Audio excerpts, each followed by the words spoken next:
अपना वक्त अपने लोगों के साथ बिताना खुशी के सबसे कम खर्चीले और लंबे चलने वाले कारणों में से एक है।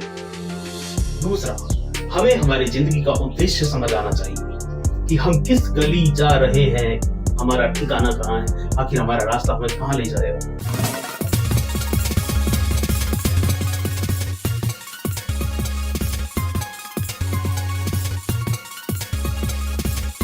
Health, wealth, relationship, parenting and productivity के लिए देखिए ओपी बागड़ी शो। नमस्कार, आदाब, सत श्री अकाल दोस्तों। ओपी बागड़ी शो में स्वागत है आप सभी का। इंसान कमाता है, भाग दौड़ करता है, तमाम तरह की उलझनों में उलझा रहता है और आखिर में वह एक चीज के पीछे भागता है कि उसे खुशी कैसे मिले, वह खुश कैसे रह सकता है। आज हम इसी बात पर चर्चा करेंगे कि हम भारतीय संदर्भ में इस बात को समझने की कोशिश करेंगे कि जैसी हमारी परवरिश रही है, जैसा हमारा माहौल रहा है, जैसी हमारी सिचुएशंस रही हैं, उसके मुताबिक उनके अकॉर्डिंग हम बात करेंगे। अमेरिका, जापान, जर्मनी की बातें नहीं करेंगे। हम भारत के वासी, हम भारत में रहते हैं, हम भारत की बात करेंगे। हम यहाँ रह करके कैसे खुश रह सकते हैं, इस बात की बात करेंगे। अगर तुम चाहो कि जिंदगी में कभी कोई तुम्हें परेशान ना करे, कभी तुम बीमार ना हो, कभी कोई रिश्तेदार तुम्हारे लिए बुरा ना बोले, तुम चाहो तुम्हारा बॉस तुम्हें कभी ना डांटे, तुम चाहो तुम्हारा मन नहीं कर रहा, उसके बाद भी तुम ऑफिस ना जाओ, ऐसा होने वाला नहीं है। लेकिन इन तमाम बाधाओं पर काम ना जाने का मन हो तब, या जब लोग तुम्हारे बारे में बुरा बोले या नुक्स निकाले तब, या फिर भी खुश कैसे रहे। सारी खुशी इस बात में छिपी है कि हम ये जानने देखने की कोशिश करेंगे कि खुशियां आसानी से कैसे मिल सकती हैं, कौन कौन से तरीके हैं, कौन कौन से लॉन्ग टर्म में बहुत अच्छे तरीके हैं। खुश तो वो आदमी भी होता है जो अल्कोहल के साथ जीवन जीता है। खुश तो वह आदमी भी होता है जो दोस्तों के साथ बिना भविष्य की चिंता किए गप्पे मार रहा होता है, अपना समय नष्ट कर रहा होता है। लेकिन हम उस खुशी की बात करेंगे जो लाइफ लॉन्ग है, जो लंबा चलती है, आपको एक समझदार व्यक्ति के तौर पर समाज में प्रतिष्ठित करती है और जो तुम्हें एक बेहतर इंसान बनाती है, जिसमें आपकी खुशी औरों की खुशी के साथ जुड़ी हुई हो। खुशी कोई बहुत जटिल प्रक्रिया नहीं है। खुशी एक सामान्य और आसान शब्द है जिसे कोई भी पॉजिटिव व्यक्ति, कोई भी अच्छी सोच वाला व्यक्ति, कोई भी समाज कल्याण की भावना रखने वाला व्यक्ति बहुत आसानी से समझ सकता है। असली खुशी भौतिकवाद में नहीं है। आज आप कार ले आए, कल आप लैपटॉप ले आए, आप आईफोन ले आए। मैं ये नहीं कहता कि उनको खरीदो मत, खरीदो, लेकिन जितनी शरीर की जरूरतें कम होंगी उतना ही आप लोगों को सिचुएशंस को उदास करने के लिए कम मौके दे पाओगे और उससे होगा क्या कि आपकी खुशियों का दायरा बढ़ जाएगा। सबको अलग अलग सोर्सेज से खुशियां मिलती हैं। किसी को कोई काम करने से खुशी मिलती है तो किसी को किसी और दूसरा काम करने से खुशी मिलती है। खुशी का पैमाना सबके लिए अलग अलग होता है। ये बहुत साधारण और सरल सी बात है। आप में हैप्पी हार्मोन क्या काम करके रिलीज होते हैं। किसी को किसी के साथ अपनी बात शेयर करके खुशी मिलती है, किसी को अच्छा खाना खाने के बाद खुशी मिलती है, किसी को घूमने के बाद खुशी मिलती है, किसी को अपने लोगों के साथ गप्पे मारने से खुशी मिलती है, किसी को शॉपिंग में खुशी मिलती है, तो किसी को किसी एग्जाम में पास होने पर खुशी मिलती है।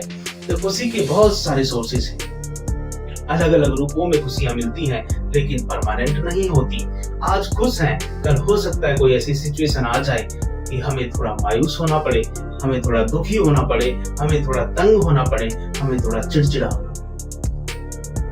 तो कैसे उनको कि कितनी भी अच्छी सिचुएशन हो और हम पागल ना हो खुशी के मारे, और कितनी भी दिक्कत भरी सिचुएशन हो और हमारा मन मस्तिष्क बिना इधर उधर डोले, भयहीन रहे, शांत रहे, तो ये चीज हम कैसे डेवलप कर सकते हैं। कभी भी कितनी भी सिचुएशन आ जाए, कितनी अच्छी सिचुएशन आ जाए, तो हम बल्लियों उछलने ना लगे कि अब तो मेरे से ऊपर कोई नहीं है। और कितनी भी बुरी सिचुएशन आ जाए, हम मानसिक रूप से एकदम शांत रह करके उसके बारे में सोच सके, उसके बारे में वर्तमान में रह करके विचार कर सके। इस बात को वे स्टूडेंट, वे लोग समझ सकते हैं जो अपने घर से दूर रहते हैं, बेशक कमाने के लिए या पढ़ने के लिए।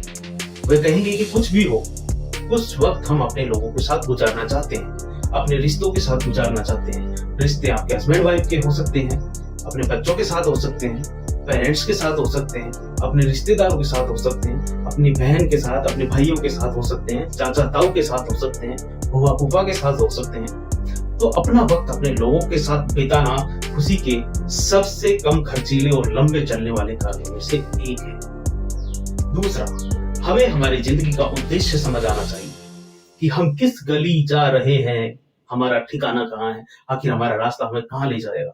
क्योंकि ऐसे छात्र जीवन में कई बार उनके साथ होता है कि सही गाइडेंस ना मिलने के कारण एक बच्चा मेहनत करके कहीं जाना चाहता है, पहुंचना चाहता है, लेकिन बिना गाइडेंस उसको समझ नहीं आता कि वो रास्ता अंततः जाएगा कहाँ। गरीबी ने हमें भी इसी चीज से मारा था, हमें नहीं पता था। खुशी का तीसरा है कि खुशी का जीवन की मेजोरिटी के साथ सीधा संबंध है। बचपन में बच्चा किसी छोटी चीज के लिए बहुत खुश हो जाता पाकर, और वही छोटी सी चीज जो नहीं मिले तो रोड पर पैर फैला के जो तांडव मचाता है, घर वाले भी परेशान हो जाते हैं। ऐसे में जो मैच्योर आदमी होगा वह ना छोटी छोटी चीजों के लिए बहुत जल्दी खुश होगा और ना ही उन पर घमंड करेगा और ना ही बहुत दुख में बहुत परेशान होगा।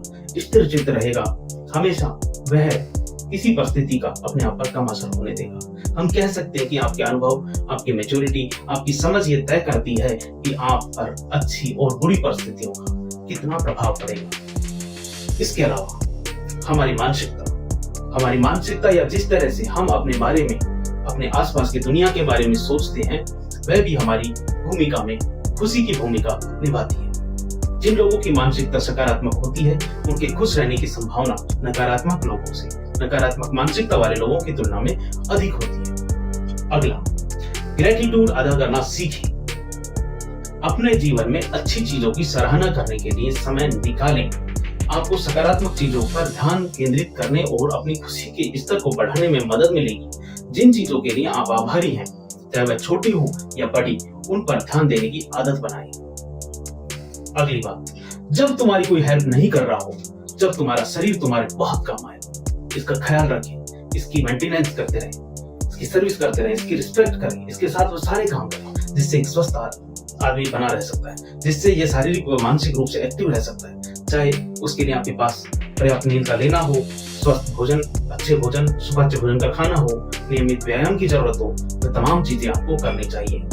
और दोस्तों, खुशी यात्रा है, मंजिल नहीं है। रास्ते में उतार चढ़ाव आएंगे ही आएंगे, लेकिन हमारे द्वारा जो आपके साथ विचार साझा किए गए हैं उन पर ध्यान देकर आप खुशी के पलों को और ज्यादा बढ़ा सकते हैं, ज्यादा संतुष्टिपूर्ण जीवन जी सकते हैं। आपने मुझे यहाँ तक देखा, उसके लिए आप सभी का विनम्र हृदयपूर्वक धन्यवाद। अगर आपको इससे रिलेटेड कोई क्वेश्चन पूछना हो, कुछ कहना हो, तो आप कमेंट बॉक्स में लिख दीजिए, मुझे बहुत अच्छा लगेगा। आपने यहाँ तक देखने का समय दिया, उसके लिए फिर से आपका धन्यवाद। जय हिंद, वंदे मातरम। दोस्तों नमस्कार, फिर मिलेंगे।